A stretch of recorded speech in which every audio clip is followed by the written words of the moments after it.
नमस्कार, कैथल खबर से मैं विक्रम यादव। सूडान में गृह युद्ध चला हुआ है जिसमें हजारों भारतीय फंसे हुए हैं। तो कैथल की अगर बात करें तो तस्वीरें आप देख सकते हैं। कैथल का ये परिवार भी चिंतित है क्योंकि इनकी बेटी दीक्षिता भी वहाँ सूडान में है।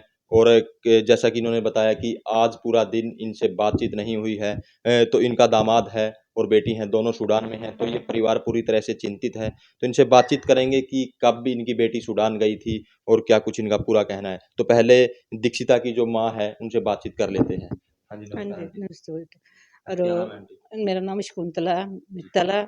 और मेरी बेटी की 3.5 साल हो गई शादी हुई है। 1 ढाई साल की उनकी छोटी बेटी है। और वो बीमार चल रही है, अभी उसका प्रॉपर इलाज नहीं हो रहा। और खाना पीना उसको ठीक नहीं मिल रहा और वो परेशान है। साथ में हम भी बहुत ज़्यादा परेशान हैं। हाँ जी, आज बात नहीं हुई। कल रात बात हुई थी, आज कोई भी बात नहीं हुई, ना मैसेज आया कोई। आज बहुत ज़्यादा परेशानी में है। कब हुई? अब ना मेरे बेटे की 8 दिसंबर की शादी थी, शादी में आए थे। उसके बाद ये गए हैं 18 दिसंबर को उनकी वापसी थी। और वो 3.5 साल हो गए शादी में। और जब कि वहाँ 6 महीने बाद आते हैं जी, वो 18 दिन की छुट्टी पे। जी। हाँ जी, तो इससे पहले हर रोज बातचीत हो जाएगी? रोज वो बात होती थी जी, 2-2 बार 3-3 टाइम फोन आते थे। अब जब का रोला पड़ रहा, बस कभी नेट लग जाता तो बात हो जाती, नहीं होती। अच्छा। हाँ जी, तो लास्ट टाइम मैं बात करूँ कब बात हुई थी आपकी? लास्ट टाइम रात हुई थी रोट, बस उसके बाद बात नहीं हुई। हाँ जी, यहाँ के 6 बजे हुए थे उस टाइम अच्छा जब बात हुई थी। जी। तो अब क्या मांग करोगे आप? हम तो यही बात मोदी से कह रहे हैं भी हमारी बच्चे सुख शांति घर आ जाएं, बस हम और कुछ नहीं डिमांड कर दे। पर मोदी तो यही प्रार्थना है हमारी तो। हाँ जी। तो ये थी दीक्षिता की माँ, जो आप देख सकते हैं तस्वीरों के माध्यम से कितनी चिंतित है। तो चिंतित होना भी इनका लाज़मी है क्योंकि इनके बच्चे हैं जो सूडान में फँसे हुए हैं। तब जो दीक्षिता के पिता हैं उनसे बातचीत करेंगे कि क्या कुछ कहना चाहेंगे। पूरी बातचीत करेंगे कि कब इनकी बेटी वहाँ गई थी और क्या कुछ इनका कहना है। हाँ जी, नमस्कार। नमस्कार जी। क्या नाम है जी आपका? सुशील कुमार है सर जी मेरा। सुशील कुमार। हाँ जी सर। आपकी बेटी है दीक्षिता? हाँ जी, हाँ जी, मेरी बेटी है जी। जी। हाँ तो जी। पूरा बताइए जी, कब गई थी और क्या वो मतलब वहाँ बिज़नेस? ऐसा सर जी, हमारे जो दामाद जी हैं वो 9-2 साल से सूडान में रह रहे थे और जींद के रहने वाले हैं। और हमने शादी 3.5 सालों की है जी। तो हमारी गुड़िया भी वहीं गई थी, साथ में इकट्ठे थे। तो हफ्ता पहले हमें पता लग गया अभी यहाँ युद्ध छिड़ गया जी। तो वहाँ जहाँ रहते हैं वहाँ भी उसकी लपटें थी। उसकी मतलब जैसे कि बम की या जो भी है, खाना पीना उनको मिला नहीं। और हमारे जो दामाद थे उसकी कार भी लूट ली और उससे पैसे लूट लिए उन्होंने। अच्छा। 5 लाख के करीब बता रहे वो। और और हाँ जी, पाउंड। वो बड़ी मुश्किल से फिर फैक्ट्री में चले गए वापसी, बड़ी मुश्किल से घर पहुँचे। और उसके बाद वो वहाँ से फिर निकल के पोर्ट सूडान चले गए जी। हैं। अब उनसे हमारा कोई कॉन्टैक्ट नहीं हो रहा। और हमारा जो है ना, मोदी सरकार से यही अपील है, मोदी सरकार से हाथ जोड़ के, कि जैसे यूक्रेन और रूस से हमारे भारतीयों को वो वापस लाए, बड़े सुकुशल वापस लाए, तो हम उनका आभार करते हैं। तो हमारी ये पुकार भी सुनी जाए और हमारे बच्चे सुकुशल वापसी भारत लाए जाए। और मोदी जी, शाह जी, और वैसे हमने और भी कई जगह लिखा है।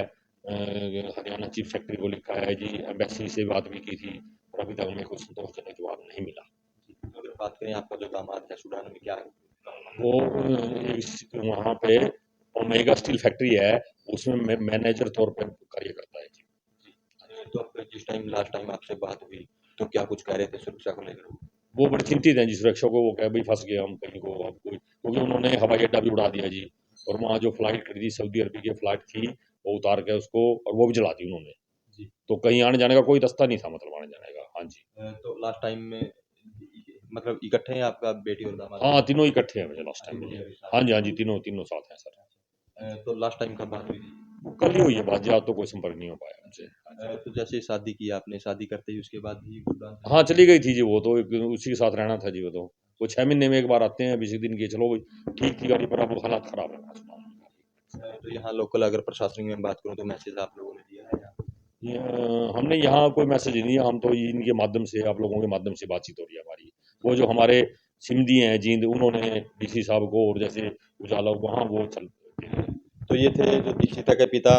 तो इन्होंने बताया कि किस तरह से जो इनकी बेटी और दामाद वहाँ फंसे हुए हैं और कहीं न कहीं चिंतित ये नज़र आ रहे हैं। तो अब दीक्षिता का जो भाई है गौरव, उनसे बातचीत करेंगे कि क्या कुछ कहना चाहेंगे, किस तरह से, क्योंकि एक भाई को भी अपनी बहन की बहुत ज़्यादा चिंता होती है।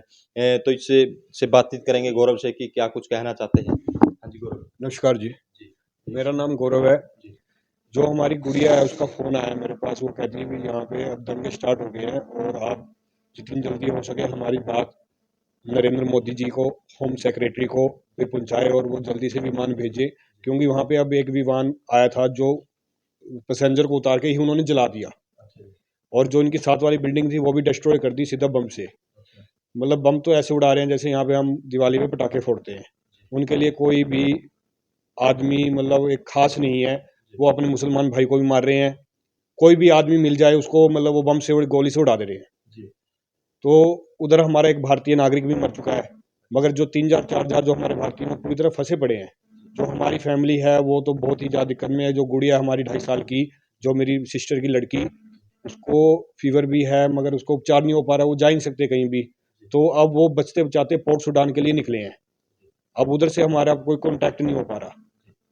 तो अब जैसे अगर मैं बात करूँ तो कितने दिन से वो अंदर ही होंगे, घर के अंदर ही होंगे? वो कम से कम 6 दिन तो अंदर ही रहे। जब उनकी साथ वाली बिल्डिंग उड़ गई वो बहुत ज़्यादा डर गए, भाई यहाँ भी हम सुरक्षित नहीं है अपने घर में भी।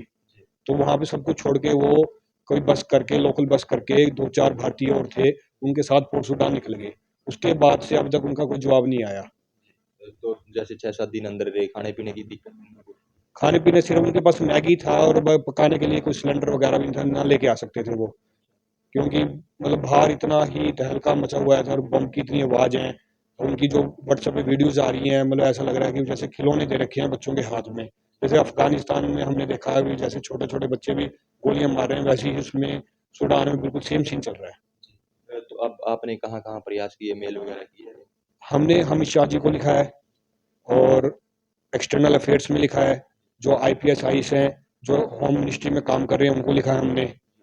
तो अभी तक कोई जवाब तलब नहीं आई। हमने CM साहब को भी लिखा है, अपने हरियाणा CM साहब को, और होम सेक्रेटरी, चीफ सेक्रेटरी, जो एक्सटर्नल अफेयर्स है उनको भी लिखा है हमने।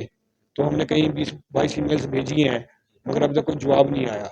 हमारी एक्सटर्नल अफेयर्स में भी टोल फ्री नंबर पर बात हुई थी, वो कहते भी सर आप बात तो हमसे कभी भी किसी टाइम भी कर सकते हो, कोई दिक्कत वाली बात नहीं है, मगर जो ऊपर वो बात चल रही है वो हमारे पास अब कोई बात नहीं आई जो हम आपको बता सकें भी क्या करेंगे। जी। तो जैसे आपकी बातचीत हुई थी लास्ट टाइम आपके जीजा से, आपकी सिस्टर से, तो उसने बताया कि कितने भारतीय और फँसे हुए हैं उनके साथ? जो उनकी फैक्ट्री में काम कर रहे थे वो सारे जी दूर दूर रहते हैं। तो जो उनको फ्लैट मिला होगा कंपनी की तरफ से, वो खार्तूम जहाँ शहर है, जो मेन शहर है सूडान का, तो उसके अंदर वो एक ही फैमिली है भारतीय। जो उधर के जो मुसलमान थे जो उनके, वो उधर उन्होंने हेल्प करी उनको बाहर निकलने में भी, बस तक पहुंचाने में, जो उनकी जिंदा बन सके। तो अब और भारतीय जो और 10-12 भारतीय उनके साथ गए थे पोर्ट सुडान, तो उन्होंने यही बात कही है, बाकी और कुछ नहीं बताया। जी। तो अब मतलब क्या कहना चाहोगे आप? लोग क्या कुछ मतलब माँग रहे हैं? हम आपके माध्यम से, जो आप प्रेस वार्ता हैं, एक देखो इंटरमीडिएट हैं लोगों तक हमारी बात पहुंचाने का, आपके थ्रू ही हम, हमारी बात ऊपर तक जाएगी और हम यही चाहेंगे कि वो सुकुशल घर हमारे वापसी आए। तो ये थे दीक्षिता के भाई। तो आप देख सकते हैं कि दीक्षिता की माँ, मम्मी-पापा और भाई कितने चिंतित हैं, और भारत सरकार से उन्होंने माँग भी की है कि जल्द से जल्द उनके परिवार को और जो और भारतीय भी फँसे हुए हैं उनको सकुशल भारत लाया जाए। तो इस वीडियो को ज़्यादा से ज़्यादा शेयर करें, लाइक करें, कमेंट करें, ताकि ज़्यादा से ज़्यादा लोगों तक ये मैसेज पहुँच सके।